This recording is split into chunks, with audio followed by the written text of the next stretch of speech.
전능하사 천지를 만드신 하나님 아버지를 내가 믿사오며 그 외아들 우리 주 예수 그리스도를 믿사오니 이는 성령으로 잉태하사 동정녀 마리아에게 나시고 본디오 빌라도에게 고난을 받으사 십자가에 못 박혀 죽으시고 장사한 지 사흘 만에 죽은 자 가운데서 다시 살아나시며 하늘에 오르사 전능하신 하나님 우편에 앉아 계시다가 저리로서 산 자와 죽은 자를 심판하러 오시리라. 성령을 믿사오며 거룩한 공예와 성도가 서로 교통하는 것과 죄를 사하여 주시는 것과 몸이 다시 사는 것과 영원히 사는 것을 믿사옵나이다. 아멘. 하나님 말씀 마가복음 14장 51절 52절 2절입니다. 다 같이 읽겠습니다. 한 청년이 벗은 몸에 배에 헛이불을 두르고 예수를 따라가다가 무리에게 잡히매 배에 헛이불을 버리고 벗은 몸으로 도망하니라. 아멘. 참회록 하면 어거스틴의 참회록이 유명하죠. 이분이 도덕적으로 방탕한 생활을 그리고 무지한 이교도의 신앙을 청산하고 쓴 글이 바로 그의 참회록입니다. 마가도 참회록이 있는데 실제 마가의 참회록이 존재하는 것은 아닙니다. 마가복음의 두 절을 끼워넣은 참회록, 그게 바로 우리가 읽은 본문입니다. 그 앞절에 보면 제자들이 다 예수를 버리고 도망했다 그랬습니다. 한두 명이 아니라 다 예수를 버리고 도망했다. 그런데 바로 그 사건 중에 한 청년이 벗은 몸에 배에 헛이불을 두르고 예수님을 따라가다가 무리에게 붙잡혀서 도망을 했다 하는 기록이 나옵니다. 이건 마가가 한 말이에요. 제자들은 아예 처음부터 다 버리고 도망을 했는데 이 청년은 그 불편한 중에도 이불을 두르고 예수님을 따라갔다 하는 것으로 대비를 시키고 있는 것입니다. 제자들과 비교가 되죠. 어디서부터 따라갔는지는 분명치 않습니다. 자다가 무슨 소리에 깨어서 이불을 두른 채로 따라가다가 잡혔는지 그 시점은 알 수는 없습니다. 그러나 그 뉘앙스가 제자들은 다 예수를 버리고 도망했다는 그 다음 절에 이름도 밝히지 않는 한 청년이 그 불편한 벗은 몸으로 배 헛이불을 두르고 예수를 따라갔다는 것은 상당히 의미 있는 삽입으로 우리가 이해를 할 수 있는 것입니다. 물론 나중에 벗은 몸으로 또 도망했다라는 거 볼 때에 마치 예수님이 가신 그 길을 한 청년이 불편한 가운데서 잘 따라가다가 나중에는 예수님 같지 않게 도망을 간 그런 모습으로 기록이 되어 있는 듯한 느낌을 갖습니다. 어찌 보면 참 대단한 사람, 제자들보다 훨씬 낫다. 그러나 또 한편으로는 역시 사람 별 수 없다, 제자들하고 똑같구나, 그런 느낌을 우리에게 줍니다. 이 청년 누굽니까?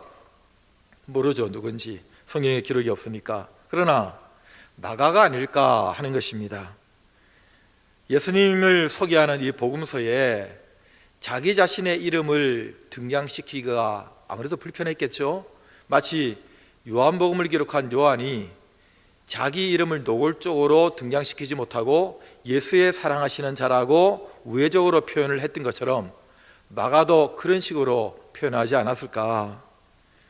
혹자는 말하기를 그 언젠가 예수님을 찾아왔던 부자 청년 아니냐, 청년이라는 단어 하나 가지고 상상을 하는 사람도 있다고는 들었습니다. 그러나 여러분, 제가 마가일 거라고 생각하는 몇 가지 이유가 있습니다. 첫째는 이 저자의 입장이에요. 이 다른 복음서에도 있는 예수님의 십자가의 고난과 부활을 꽉꽉 채우고 더 채워도 모자랄 정도의 비중있게 다루는 이 사이에 그 넣지 않아도 될 두 절을 끼워 넣을 때는 마가가 꼭 하고 싶은 말이 있었다는 것입니다. 근데 여러분, 그냥 무명의 한 청년이 그런 일이 있었다는 게 뭐 그게 그렇게 중요하길래 그 제자들이 다 도망하고 예수님의 그 고난의 현장, 십자가와 부활을 다루는 이 비중 있는 복음의 절정에다가 그런 걸 다 끼워 넣겠습니까? 그리고 성령의 감동으로 기록된 계시의 말씀인 이 성경을 우리가 읽게 될 텐데 이걸 왜 허락을 하셨겠어요? 이 최초의 기록자인 마가든 그것을 허락하시고 감동을 주셨던 성령의 원저자들의 의도 속에는 뭔가 특이할 만한, 꼭 알아야 될 만한 메시지가 있었기 때문에 넣은 게 아닌가 하는 것입니다. 그것은 바로 마가가 자신의 고백을 예수님에 대한 복음의 내용에 소개하면서 그 속에 한두 줄 교묘하게 조심스럽게 끼워 넣었을 것이다 라고 생각을 합니다. 벗은 몸에 혼이불도 마찬가지예요. 이런 상상을 해보시죠. 6월절 마지막 만찬을 마가 요한의 집에서 예수님이 제자들과 함께 보내셨습니다. 긴 시간 같이 계셨죠. 여러분, 큰 다락방에서 많은 외부 손님들이 와서 식사를 하는데 이 집의 아들이 편안하게 잠을 잤을 리가 없습니다. 그리고 호기심도 있었겠죠. 따라갔을 가능성이 있습니다. 그냥 자려고 했는데 잠도 안 오고 하니까 그냥 편안하게 그 배 혼이불을 두르고 편한 잠자리 복장으로 따라갔다가 그런 일이 있었을 수 있고, 아니면 이런 상상도 해보세요. 그 겟세마네에서 예수님이 잡히셔서 다시 기드론 골짜기를 통해서 이쪽으로 들어오십니다. 그리고 그것을 지나가세요. 근데 시끌시끌 무슨 소리가 들리니까 이 마가가 자다가 이 무슨 소리야? 그 나와 보니까 우리 집에서 그 식사하셨던 그분이 잡혀가고 있는 겁니다. 한밤중에. 그래서 궁금해서 따라갔을 가능성도 있습니다. 성경에 없으니 이랬다 저랬다 말할 수는 없지만은 그냥 그런 상상이 가능하다는 것입니다. 이 사딘, 헬라어 음력으로 시돈이라는 이 배천이 그저 길거리에서 아무나 입고 살 수 있는 그런 천이 아니라 아주 비싼 부잣집 식구들만 입을 수 있는 그런 옷이라는 거예요. 그걸 볼 때에 예루살렘의 큰 다락방을 가진 제법 그래도 살만한 집의 아들이었기 때문에 그런 배 혼이불을 두르고 있었던 게 아닌가 하는 추측도 가능하고, 세 번째 그 훗날 기록을 이유로 될 수 있는데, 우리가 아는 대로 이 마가 요한이 사도행전 13장 13절에 의하면 바나바와 바울이죠, 쫓아서 전도여행을 같이 갑니다. 도중에 무슨 이유가 있었는지 몰라도 안 좋은 이유로 돌아와요. 이것 때문에 나중에 바나바와 바울이 다시 전도여행을 떠날 때에 이 마가를 데려가자 말자는 때문에 심히 크게 다퉜다 그랬어요. 그래서 바나바가 마가를 따로 데리고 서로 갈라지게 된 그 사건을 우리는 사도행전에서 알고 있습니다. 물론 마가가 이 복음서를 기록한 이때는 이미 좋은 예수님의 제자요 전도자가 되었고, 베드로전서 5장 13절에 하면 베드로가 내 아들 마가다 할 정도로 신임을 얻는 훌륭한 크리스찬이 되었습니다. 그리고 바울도 말년에 마가를 데려와라, 그가 내 일에 유익하다 할 정도로 훌륭한 동역자의 자격을 갖추게 되었죠. 거목이 됐습니다. 이런 제자의 수준을 갖추게 된 이 마가가 지난날을 돌아보는 것입니다. 저희가 시작했던 그 제자도의 첫 걸음을 뗐던 그 어설펐던 순간들을 그런 상상을 해보는 거죠. 저는 이 자서전에는 거부감이 좀 있는 편입니다. 대부분의 자서전이 마치 위인전처럼 좋은 점들만 많이 기록해 놓습니다. 약점은 다 감추죠. 그러나 위인전은 남이 쓰잖아요. 그러니까 그 사람을 좀 높이기 위해서 그럴 수 있다고 하지만은 자서전은 자기 얘기를 자기가 하는 건데, 자기가 자기 얘기를, 자기 이미지를 구축하기 위해서 많은 약점들을 감춘다 할 때는 그 정직하지 못한 거 아니냐. 어쩌면 말년에 나이 들어서 죽을 때까지 그렇게 자기 포장을 하는 인간의 이 한계를 벗어나지 못하는가, 그런 좀 부정적인 인식이 저에게 있어서 그런지 자서전 그렇게 해서 점수를 주지 않은 편이었습니다. 물론 유명한 분 같으면 그 자서전을 통해서 그 시대의 비사들을, 그리고 때로는 역사적 팩트를 알 수 있는 좋은 자료가 된다는 점에서 그 자서전이 갖는 유익이 있다는 것도 잘 알고는 있습니다. 그러나 이 그냥 자서전과 달리 참회록, 고백록의 성격을 가진 자서전은 조금 그래도 점수를 줄 수 있다고 생각하는 거예요. 왜냐하면 그것을 참회록, 고백록이라는 이름을 붙이는 것은 간에 좀 더 정직하게 자신을 드러내는, 반성하는 그런 글의 기조를 유지해 갈 것이기 때문에 그렇습니다. 마가는 지금처럼 무슨 타이핑을 하는, 글쓰기가 쉽지 않은 그 시대에 예수님을 소개하는 그 긴 복음서를, 장편의 글을 쓰고 있는데 여기에 자기 얘기까지 이렇게 두 절 끼워 넣는다? 이거 참 그 당시의 정서로는 쉽지 않은, 지금 우리가 생각해도 거기 들어갈 자리가 아닌데 이런 생각을 갖습니다만은 또 한편으로 볼 때는 오죽했으면 그랬을까 하는 것입니다. 여러분, 이 복음서 살아가신 예수 그리스도께서 영으로 그에게 역사하시는 성령의 감동으로 쓰고 있는 이 복음서에 나를 위해 나를 대신해서 죽으시는 십자가의 그 길을 가고 계시는 예수님을 써내려가고 있을 때에 그 가슴이 얼마나 성령으로 충만했겠어요. 얼마나 감사가 넘쳤겠어요. 얼마나 많은 눈물을 흘렸겠어요. 그런데 그 십자가의 그 고난의 길을 써내려갈 때에 자기에게 있었던 그 작은 한 사건, 나는 그때 뭘 하고 있었는가? 그분의 십자가의 길에 나는 뭘 하고 있었고 도대체 제자들은 뭘 하고 있었는가? 그리고 지금 이 수준까지 수많은 제자들이 예수의 이름으로 죽어나가고 핍박을 받고 나도 이 자리까지 오기까지 얼마나 많은 시간을 주님은 참고 동행하시며 기다려주시고 나를 만들어주셨는가? 그 생각을 할 때에 내가 뭐라도 내 참회의 글을, 내 고백의 말을 하고 싶다. 어떻게든 이런 사람도 있었고 나도 그런 사람이었다. 나도 제자들처럼 흉내는 냈지만 따라갈 수 없는 내 일생이 그런 삶을 살았다. 그러나 하나님의 은혜로 내가 이 자리까지 오게 되었다는 그 얘기를 하고 싶지 않았을까 하는 것입니다. 따르고 싶었지만 그게 호기심으로 뭔가 해서 겟세마네까지 따라갔고, 나중에는 내가 그래도 내가 예수 믿는 사람인데 내가 복음 전하는 사람이 되어야지 하는 각오를 가지고, 헌신의 마음을 가지고 이 이방지역 밤빌리아 버가까지 선배 사도들 따라서 가기는 했지만, 그러나 내가 끝까지 갈 수 없었던 나의 연약함, 마음 먹는다고 되는 게 아니라는 이 나의 한계, 이런 것들을 데자뷰로 다시 떠올리면서 마가는 예수 그리스도의 복음을 소개하는 그곳에 그때 나도 도망가는 그 자리에 있었던 사람입니다 라는 겸허한 자기 고백을 하지 않았을까? 비록 골고다 죽음의 자리까지는 내가 가지 못했고 그 사도들의 마지막 그 전도여행 끝까지 내가 완주하지 못했지만 뭐 이런 마음, 저와 여러분들이 수시로 갖는 그런 마음,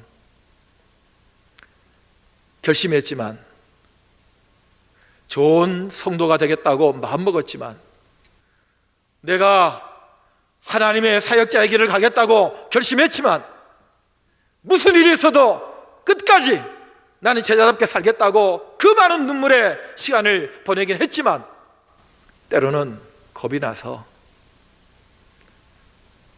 때로는 내가 포기할 수 없는 내 인생의 그 어떤 무엇 때문에 나는 가다가 돌아온 사람이 아닌가, 나도 역시 흉내냈지만 도망가고 있는 사람은 아닌가. 난 아직 나이도 있고 가족도 있고 그리고 내 꿈도 있는데 마지막 십자가의 죽음의 길까지 내가 어떻게 따라갈 수 있겠는가라는 그 우리의 연약함이 우리를 하여금 부끄럽게 한두 줄 내 인생에 숨겨진 참회록으로 쓰고 싶은 그런 마음 우리에게 있지는 않는가 하는 것입니다. 예수님께서 가이사랴 빌립보에서 제자들에게 이런 말씀을 하신 적이 있습니다. 마가복음 8장 34절에 나오는데, 누구든지 나를 따라오려거든 자기를 부인하고 자기 십자가를 지고 나를 따라야 한다. 누구든지 자기 목숨을 얻고자 하는 자는 잃을 것이고 나와 복음을 위하여 자기 목숨을 잃는 자는 구원하게 될 것이다 라는 제자의 길을 말씀하셨습니다. 왜? 사람들이 나를 누구라 하느냐? 너희는 나를 누구라 하느냐? 주는 그리스도시요 살아계신 하나님의 아들이십니다.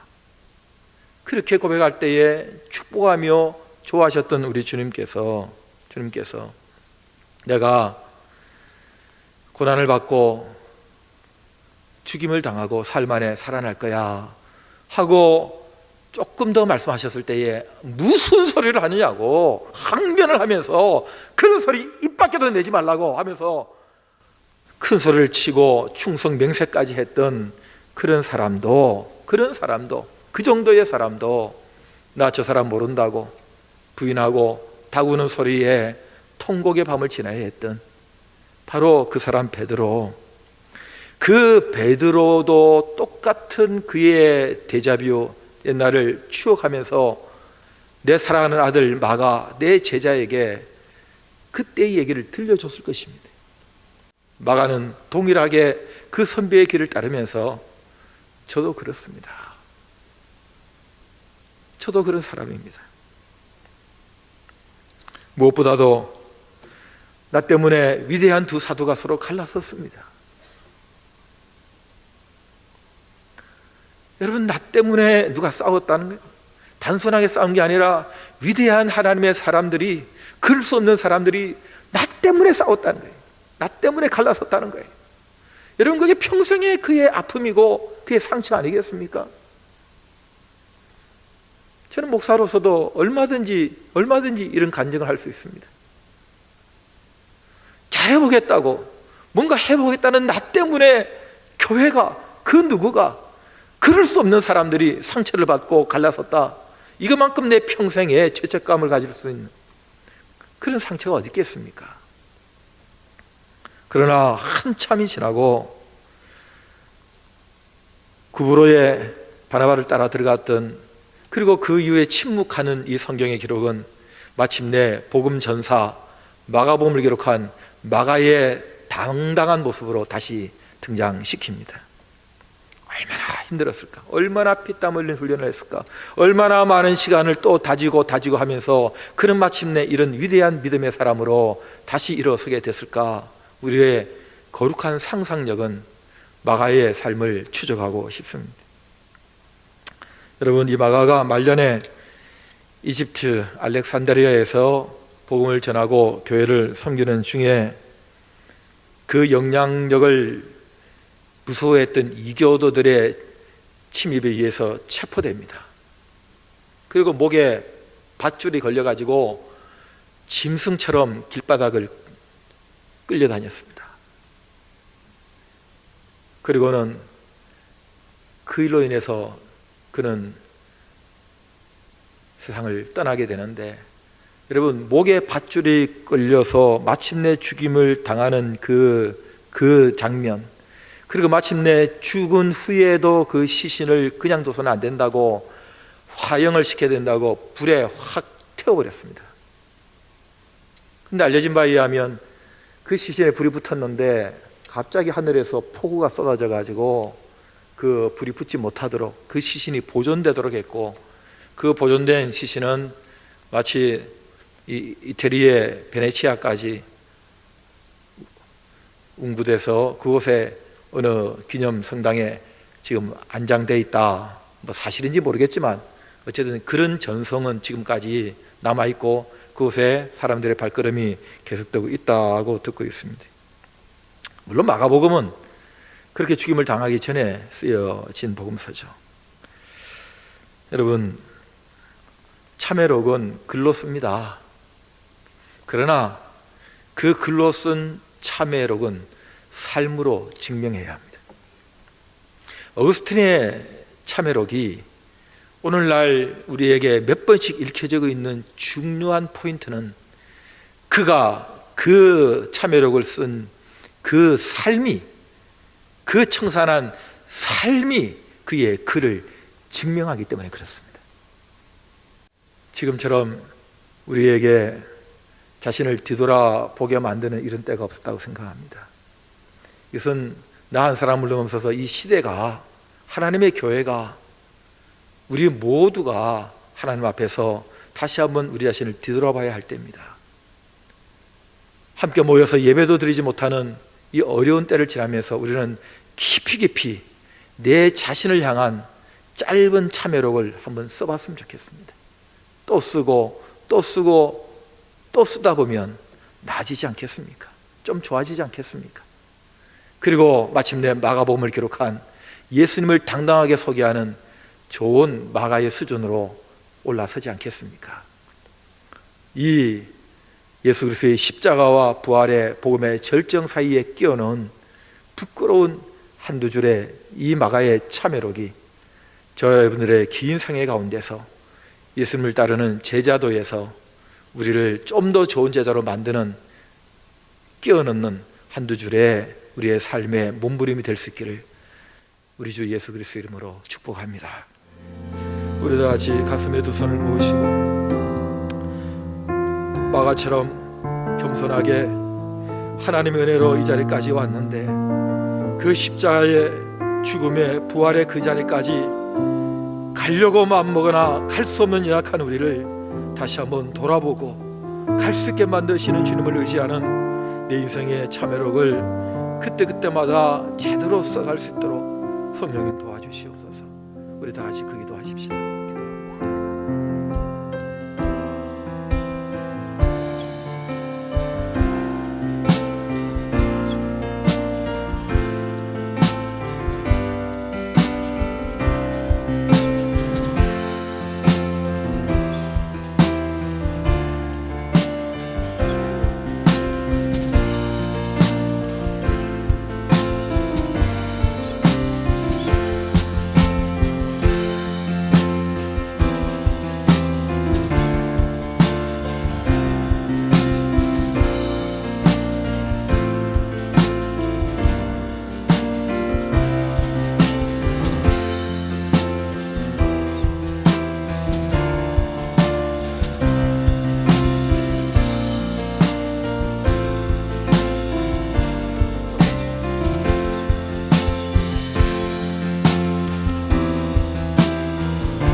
하나님 아버지, 마가처럼 주의 십자가의 길을 끝까지 가지 못하는 제자의 연약함으로 다시 한번 주 앞에 무릎을 꿇게 하시고, 그러나 가게 하시는 성령의 능력, 하나님의 약속, 놀라운 예수 그리스도의 사랑을 붙들고 마침내 일어서서 예수 그리스도를 소개하는 마가 복음의 길을 저희들도 가게 될 줄 믿습니다. 이 예배 받으시고 주님 불쌍히 여겨주셔서 한 사람, 나로 무너진 데를 막아서고 나로 멸하지 못하게 막을 수 있는 한 사람을 내가 찾다가 찾지 못했다는 주님의 그 한탄을 다시 재현하지 않도록 주님 저희들의 겸허해진 무릎을 꿇는 기도를 불쌍히 여기시고 저희 서대문 교회 사랑하는 성도들의 기도를, 예배를 받으시고 주님 이 땅 위에 이 모든 전염병을 멈춰 주시옵소서.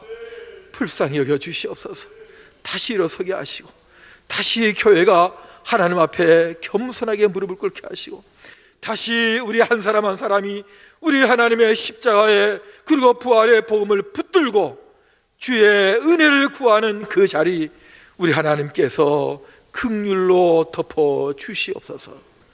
우리 주 예수 그리스도의 은혜와 하나님 아버지의 사랑과 성령의 교통하심이 모든 우리 사랑하는 성도들의 예배의 그 자리에 또 기도하는 간절한 그 기도의 무릎 위에 그리고 이 땅 위에 모든 신음하는 많은 한우들과 수고하는 사람들 그리고 구석구석에까지 영원토록 함께 있을지어다. 아멘.